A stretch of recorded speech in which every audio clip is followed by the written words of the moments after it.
Thanks to the President, congratulations to the entire team, and to my fellow Americans. We should all be really proud because it's amazing what active presidential leadership can accomplish when it's geared towards peace and prosperity, and that's what we have in the Oval Office right now. So great job, sir.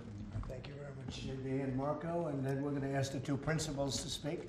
Yes, sir. Mr. President, first of all, thank you. When I first came on this job a few months ago, you made it very clear that one of the priority of this administration under your leadership was going to be the pursuit of peace.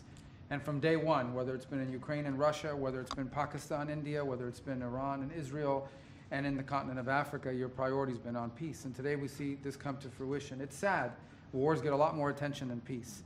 But peace is harder than war, a lot harder. And I want to congratulate both of the leaders here and their respective presidents for choosing the harder path, which is often peace, than the easier path, which sometimes is war, as costly and as bloody as it may be. And I echo the Vice President's statements, and that is that Americans should be very proud that the #1 voice for peace in the world today is our president, your president. And so thank you, President Trump. And I want to, again, recognize Dr. Boulos and the work he's put into this from day one. He's really put a lot of time and effort, and as our friends from the respective countries can share with us. And last point, I do want to thank, you've done this already, but the African Union, Togo, and Qatar, who have been extraordinary partners and whose help we're going to need to continue to receive in order to bring all this to fruition. So congratulations to both of you, and thank you, Mr. President. Thank you. Great job you've done. Do you want to start? Either way, would you like to start? Ladies first, maybe. Thank you so much. Thank you very much. Thank you so much, Mr. President, for having us here. I think I can summarize my contribution in 3 main points. First of all, thank you and congratulations indeed for this remarkable milestone, which is putting an end to 30 years of conflict and of suffering, and which is redefining the perspectives that millions of Congolese and of citizens of the greater Great Lakes region will have. The second point is stay committed, stay on board. We need the United States to make sure that this agreement holds and that you hold us accountable.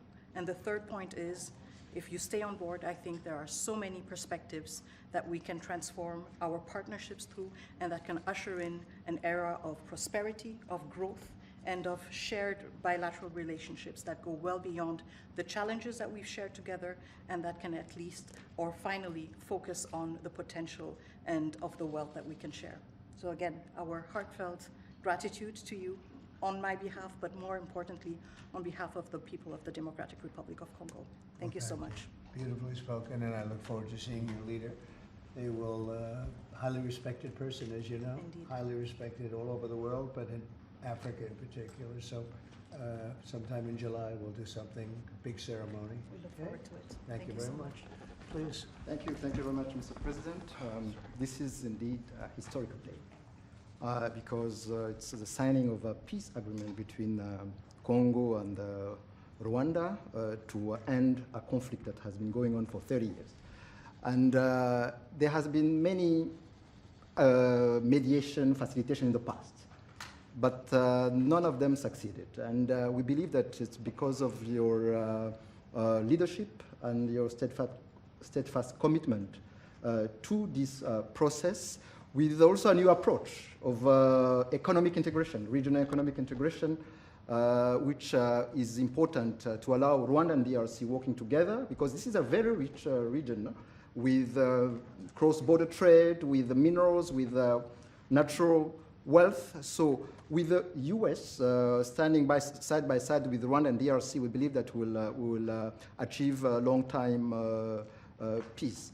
And we also believe that, as my colleague from DRC stated, it's important for the United States to stay committed, because today we signed, but now we need to implement what we have signed in order to open this new era you were talking about of prosperity, so that we can reap the economic dividend of peace.